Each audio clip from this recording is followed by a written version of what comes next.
നമ്മുടെ ശിവൻകുട്ടിയും റഹീമും ഗോവിന്ദൻ മാഷും കടകംപള്ളിയും അടക്കമുള്ള കേരളത്തിലെ അളിയന്മാർ പെടാൻ പോവുകയാണ്. മധ്യപ്രദേശിലെ വൈറൽ പെൺകുട്ടിയുടെ വിവാഹത്തിൻ്റെ പേരിൽ ഇവർ വീണ്ടും പെടാൻ പോകുന്നു എന്നൊരു വാർത്ത ഇന്ന് വന്നിട്ടുണ്ട്. അതായത് മധ്യപ്രദേശിലെ കോടതി ഇന്നിപ്പോൾ മുൻകൂർ ജാമ്യാപേക്ഷ മുഹമ്മദ് ഫർഹാൻ എന്ന് പറയുന്ന ഈ വൈറൽ സുന്ദരിയുടെ ഭർത്താവിൻ്റെ മുൻകൂർ ജാമ്യാപേക്ഷ ഈ കോടതി തള്ളിയിരിക്കുകയാണ്. കോടതി തള്ളാൻ കാരണമായിട്ട് പറയുന്നത് ഇയാൾ പോലീസിൻ്റെ മുന്നിൽ നിന്ന് രക്ഷപ്പെടാൻ ശ്രമിക്കുന്നു, അന്വേഷണത്തിൽ നിന്ന് ഒഴിഞ്ഞു മാറാൻ ശ്രമിക്കുന്നു. അത് കാരണം ഒരു കാരണവശാലും നമുക്ക് ഇത് കൊടുക്കാൻ പറ്റില്ല എന്നാണ് അവർ പറഞ്ഞിരിക്കുന്നത്. ഏതായാലും ഇവിടെ സർക്കാർ സംരക്ഷണത്തിലാണ് കല്യാണം കഴിച്ചത്, പ്രായപൂർത്തിയാകാത്ത എന്ന് പറയപ്പെടുന്ന ഈ പെൺകുട്ടിയെ. അതെ, അപ്പോൾ പ്രായപൂർത്തിയാകാത്ത പെൺകുട്ടിയാണ് എന്ന് പറഞ്ഞു. രണ്ടാമത്തെ കാര്യം ഇവരുടെ ഈ ഇതുണ്ടല്ലോ സർട്ടിഫിക്കറ്റുകൾ, ജനന സർട്ടിഫിക്കറ്റിനകത്ത് ഒരു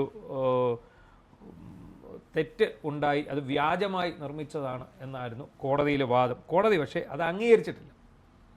കൊച്ചിന് പ്രായപൂർത്തിയായിട്ടില്ല എന്നുള്ളതിന് കോടതി പറഞ്ഞിരിക്കുന്നത് ആ ജനന സർട്ടിഫിക്കറ്റിൻ്റെ ഓതൻറ്റിസിറ്റി അന്വേഷിച്ച് കണ്ടുപിടിക്കട്ടെ, പക്ഷേ മറ്റ് ചില കാരണങ്ങളാൽ ഇയാളുടെ മുൻകൂർ ജാമ്യാപേക്ഷ തള്ളുകയാണെന്നാണ് പറഞ്ഞിരിക്കുന്നത്. അതായത് ഇൻവെസ്റ്റിഗേഷൻ, അന്വേഷണം പൂർണ്ണമായിട്ടില്ല. അതുമാത്രമല്ല, അന്വേഷണവുമായി ഈ പ്രതിയെന്ന് സംശയിക്കുന്ന മുഹമ്മദ് ഫർഷാൻ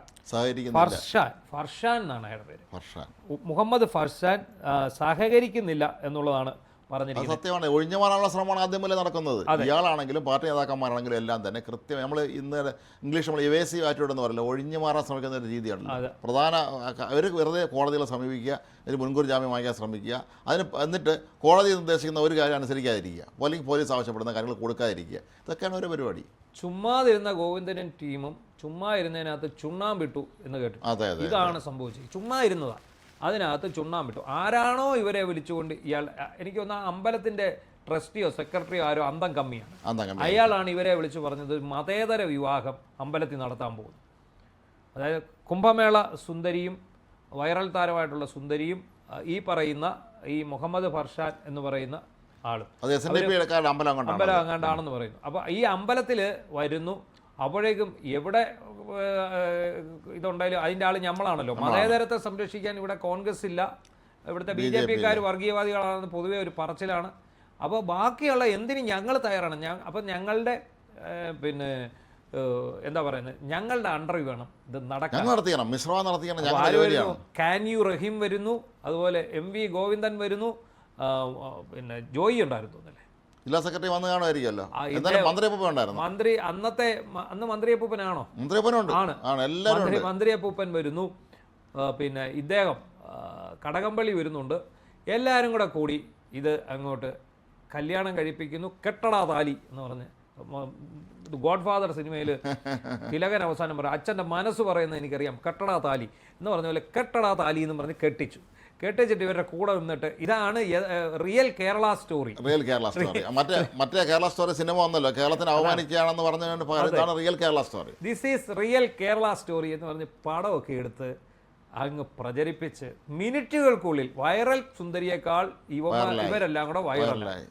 പക്ഷേ വിത്തിൻ അവേഴ്സ്, അതായത് ഏതാനും മണിക്കൂറുകൾക്കകം ഇതെല്ലായിടത്തു നിന്നും അപ്രത്യക്ഷമായി. അപ്പോഴാണ് ഇവിടുന്ന് ആരോ വിശ്വ ഹിന്ദു പരിഷത്തിൻ്റെയോ ഹിന്ദു മഹാസഭയുടെ ആൾക്കാർ ഇത് മധ്യപ്രദേശിൽ ബന്ധപ്പെടും, ഈ കുട്ടിയുടെ അമ്മയെ കണ്ടുപിടിക്കും. കുട്ടിയുടെ വീട്ടുകാർ അല്ല, അച്ഛനെ ഇവിടെ വന്നിരുന്നു. അച്ഛനെ പോലീസിൽ കൊണ്ട് പരാതി കൊടുത്തു, എൻ്റെ മകളെ തട്ടിക്കൊണ്ട് പോയതാണെന്ന് പറഞ്ഞു. അയാളെ അവിടുന്ന് പോലീസ് നിഷ്കരണം ഇറക്കി വിട്ടു. കാരണം ആരാ ഇടപെട്ടിരിക്കുന്നത്? ഇവിടുത്തെ സ്വയം പ്രഖ്യാപിത മതേതരത്വ സംരക്ഷകരായിട്ടുള്ള ശിവൻകുട്ടിയും ടീമുമാണ്. സർക്കാരിൻ്റെ കേസല്ലേ, അവരെ ഇറക്കി വിടുന്നു. അയാളെ ഇറക്കി വിടുന്നു. അയാൾ റോഡിലിരുന്ന് വലിയവായി നിലവിളിക്കുന്നു. അപ്പോൾ അപ്പോഴത്തേക്ക് ഇവിടുത്തെ ഹിന്ദു സംഘടനകൾ ഇടപെട്ട് നേരെ മധ്യപ്രദേശിൽ ബന്ധപ്പെടുന്നു. ആ കുട്ടിയുടെ ഗ്രാമത്തിലെ ഇതിൻ്റെ ഭാരവാഹികൾ വന്നു. അവരവരുടെ വീട്ടിൽ ചെല്ലുന്ന സമയത്ത് ഈ കുട്ടിക്ക് 18 വയസ്സ് തികഞ്ഞിട്ടില്ല. അപ്പോൾ പക്ഷേ ഇവരുടെ കയ്യിൽ ഒരു ഡോക്യുമെന്റ് ഉണ്ട്. അത് പക്ഷേ ഈ അടുത്ത കാലത്ത് ഉണ്ടാക്കിയ ആധാറാണ്, പണ്ടത്തെ അല്ല. അപ്പം അല്ല, ബർത്ത് സർട്ടിഫിക്കറ്റാണ്. അപ്പോൾ ഇതിനകത്തൊരു പ്രശ്നം വരുന്നു. ഈ ബർത്ത് സർട്ടിഫിക്കറ്റ് വ്യാജമാണെന്ന് മധ്യപ്രദേശ് പോലീസ് പറയുന്നു, അതുപോലെ ഈ കുട്ടിയുടെ രക്ഷകർത്താക്കളും പറയും.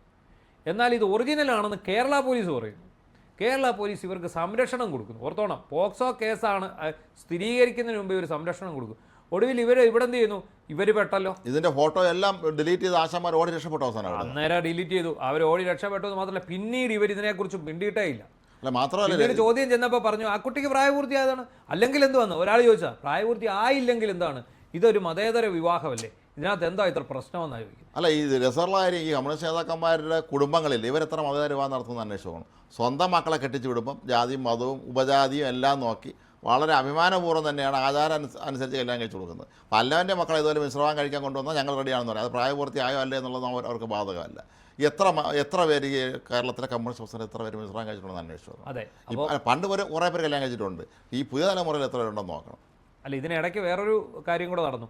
ഈ കേരള പോലീസ് ഇവരുടെ കയ്യിലായതുകൊണ്ട് കേരള പോലീസ് കേസെടുക്കത്തില്ല. കേരള പോലീസിൽ ഒത്തിരി പരാതി ചെയ്യുന്നത് കേസെടുക്കണം. അപ്പോൾ ഇവർ പറയുന്നത് ഇത് ഒറിജിനൽ രേഖയാണെന്ന് കേരള പോലീസ് തിരിച്ചു. പക്ഷേ മധ്യപ്രദേശ് സർക്കാരിനും മധ്യപ്രദേശ് പോലീസിനും ഇതിനകത്ത് സംശയമുണ്ട്. മധ്യപ്രദേശിലെ ആ നാട്ടുകാർക്ക് വെരിഫൈ ചെയ്തപ്പോൾ സർക്കാരിന് തട്ടിപ്പാണെന്ന് മനസ്സിലായി, കേരള പോലീസിന് മനസ്സിലായി. അല്ല, ഈ കോടതിയിൽ മാണ്ഡലേശ്വർ കോടതിയാണ്.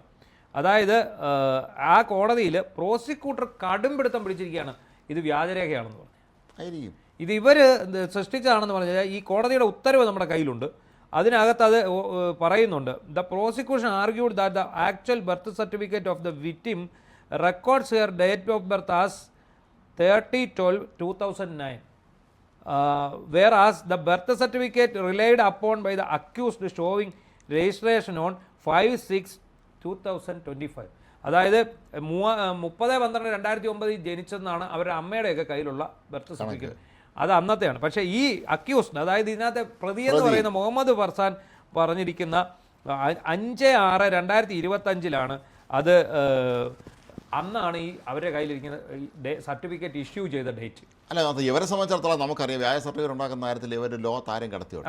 മുഴുവൻ വ്യാജരേഖകളായിരിക്കും. ജോലിക്കാണെങ്കിൽ നമ്മൾ കാണുന്നില്ലേ, എന്നിട്ട് PSC ഓഫീസിൽ പോലും വ്യാജ രേഖകൾ ഉണ്ടായിക്കൊണ്ട് തട്ടിപ്പടത്തുന്ന ആളല്ലേ. ഇവർക്ക് ഒരു കല്യാണ സർട്ടിഫിക്കറ്റ് ഉണ്ടാക്കാനാണ് ബുദ്ധിമുട്ട്. ബർത്ത് സർട്ടിഫിക്കറ്റ് നിഷ്പ്രയാസം സംഘടിപ്പിച്ചു. കോടതി പറഞ്ഞു the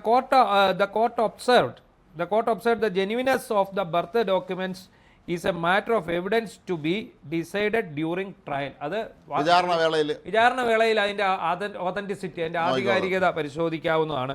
പക്ഷേ ഒരു കാരണവശാലും ഇയാൾക്ക് ജാമ്യം കൊടുക്കാൻ സാധിക്കില്ല. കാരണം ഇയാൾ അന്വേഷണവുമായി സഹകരിക്കുന്നില്ല. അതിന് സംശയാസ്പദമാണല്ലോ. ഒരുത്ത അന്വേഷണമായിട്ട് പോലീസ് അന്വേഷിക്കുമ്പോൾ സഹകരിക്കാതെ മുങ്ങിയടക്കുക എന്ന് പറയുന്നത് ഇത് തന്നെയാണ്.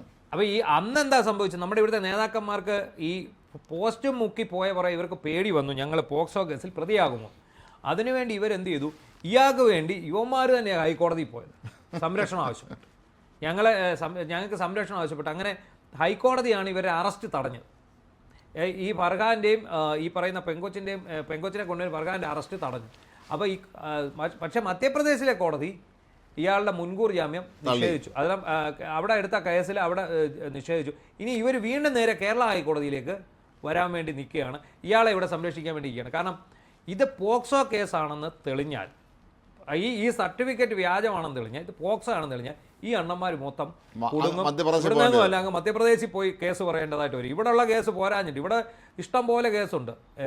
പക്ഷേ ഇവിടുത്തെ ജയിലിലെ പോലെ സുഖകരമായിരിക്കില്ല.